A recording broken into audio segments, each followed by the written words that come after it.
नमस्कार, स्वागत है आपका। वक्त तो चला है प्राइम टाइम एक्सक्लूसिव का। मैं हूं आपके साथ आशा झा और आज 8 फरवरी हैट्रिक या फिर वापसी, यानी हैट्रिक आम आदमी पार्टी की या वापसी बीजेपी और कांग्रेस की। बेहद दिलचस्प चुनावी इम्तिहान ने दिल्ली की प्रचंड ठंड में भी सियासी पारे को बढ़ा दिया है और इस दंगल को जीतने के लिए एक दूसरे पर आरोपों की बौछार है। एक तरफ वोट कटवाने के आरोप तो दूसरी ओर है फर्जी वोट जुड़वाने के आरोप, और इन तमाम आरोपों पर अब तक चुनाव आयोग की चुप्पी पर सवाल खड़े हो रहे थे। और ऐसे में जब आज मुख्य चुनाव आयुक्त अपने कार्यकाल का आखिरी चुनाव दिल्ली चुनाव का ऐलान करने आए तो तारीखों के ऐलान से पहले सिलसिलेवार विपक्ष के हर सवाल का जवाब दिया। शायराना अंदाज में तंज भी कसा, ये कहते हुए कि वो बिना सबूत शक की नई दुनिया रौनक करते हैं। शक का इलाज तो हकीम लुकमान के पास भी नहीं। तो देखिए, झाड़ू कमल हाथ किसको मिलेगा जनता का साथ।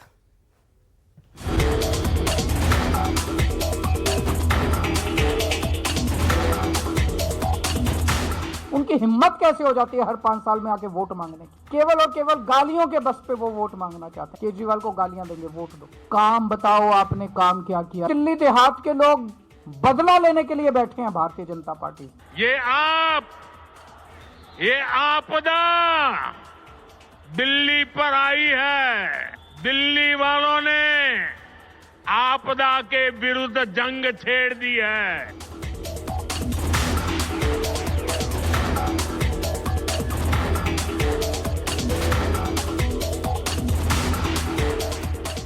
The schedule now, it's a single phase election. Date of poll is 5th and counting is 8th. आम आदमी करेगी सत्ता में वापसी या बीजेपी का बजेगा डंका? कांग्रेस का क्या होगा? किसे कितनी सीटें मिलेंगी? दिल्ली में इसका जवाब अब जल्द ही मिलने वाला है, क्योंकि दिल्ली विधानसभा चुनाव का बिगुल बज चुका है। चुनाव आयोग ने दिल्ली विधानसभा चुनाव की तारीखों का ऐलान कर दिया है। It's a single phase election. Date of poll is 5th and counting is 8th. हम सोचते हैं सब दिल्ली वाले वोट करें, इसलिए इस बार भी महाराष्ट्र की तरह हमने इसको वेडनेसडे में रखा है। Entire election process after counting will be complete bye 10th. चुनाव आयोग ने साफ कर दिया है कि दिल्ली विधानसभा चुनाव में 5 फरवरी को वोटिंग होगी, तो वहीं 8 फरवरी को नतीजे आने के साथ ही साफ हो जाएगा कि 2025 में दिल्ली की सत्ता पर कौन काबिज होने वाला है। मुख्य चुनाव आयुक्त राजीव कुमार ने बताया कि देश की राजधानी में 1.5 करोड़ वोटर्स के लिए 33,000 बूथ बनाए गए हैं। जब भी इलेक्टोरल रोल बनता है, रेगुलर मीटिंग्स होती हैं, फॉर्म 6 के बिना हो नहीं सकता। बीएलए हर पार्टी को अपॉइंट करने का अधिकार है। जो भी क्लेम्स एंड ऑब्जेक्शंस आते हैं वो हाथ की हाथ हर पॉलिटिकल पार्टी के साथ में शेयर किए जाते हैं। वेबसाइट पे ड्राफ्ट डाला जाता है। पोलिंग स्टेशन के रेशनलाइजेशन में कंसल्ट किया जाता है। कोई डिलीशन हो ही नहीं सकता जब तक उसके पीछे फॉर्म 7 ना हो। इससे पहले मुख्य चुनाव आयुक्त ने चुनावी प्रक्रिया में गड़बड़ी के आरोपों पर 30 मिनट तक फैक्ट्स के साथ सफाई दी। उन्होंने कहा कि चुनाव में वोटर्स बढ़ाने, खास वर्ग को टारगेट करने के आरोप गलत। चुनावी प्रक्रिया को खत्म करने में वक्त लगता है। ये सब एक तय प्रोटोकॉल के तहत होता है। 83.49 lakhs male and 71.74 female. Young voters are also 25.89. First time voters are 2.08 lakhs. There are 830 centenarian voters also. We have worked on transgender voters. We want them to please come and join us. Delhi विधानसभा का मौजूदा कार्यकाल 23 फरवरी को खत्म हो रहा है। इसके अलावा मुख्य चुनाव आयुक्त राजीव कुमार 18 फरवरी को रिटायर हो रहे हैं।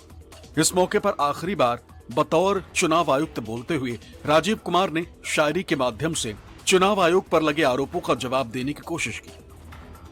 कर न सकें इकरार तो कोई बात नहीं, मेरी वफा का उनको एतबार तो है।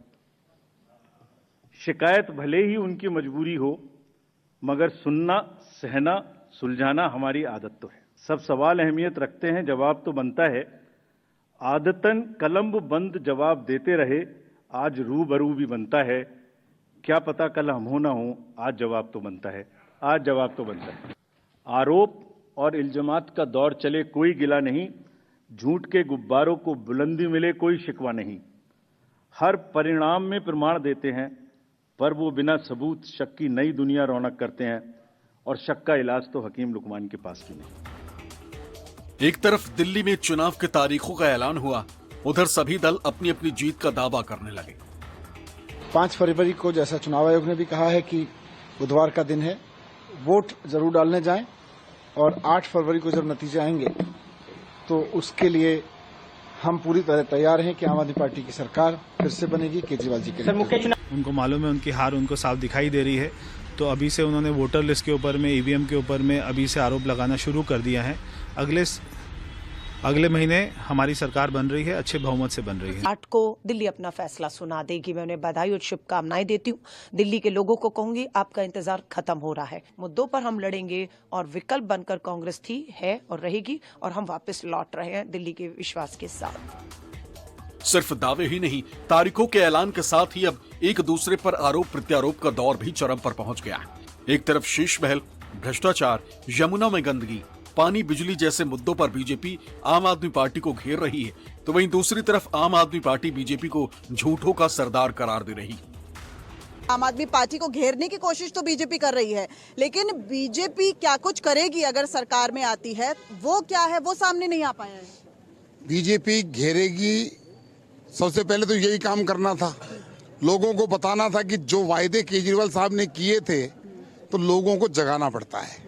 उनके मैनिफेस्टो की एक एक बात को पकड़कर उनके सरकार से पूछा जाएगा, आपने यमुना को साफ करने के लिए कहा था। कितनी सीट ला रहे हैं बीजेपी? 52 प्लस। अच्छा, 52 पर सरकार बनाएंगे और डंके की चोट पर बनाएंगे। इस बार केवल इसलिए नहीं कि 5 तारीख है और बुधवार है इसलिए पोलिंग ज्यादा होगी, पर मैं ये भी मानता हूं कि इस बार दिल्ली की जनता पिछले 10 साल से इस आपदा सरकार से प्रताड़ित है, जिनको पीने का पानी साफ नहीं मिल रहा, जहां पर सीवर का पानी सड़क पर है, तो दिल्ली की जनता ट्रेमेंडसली वोट करने वाली है भाजपा के पक्ष में।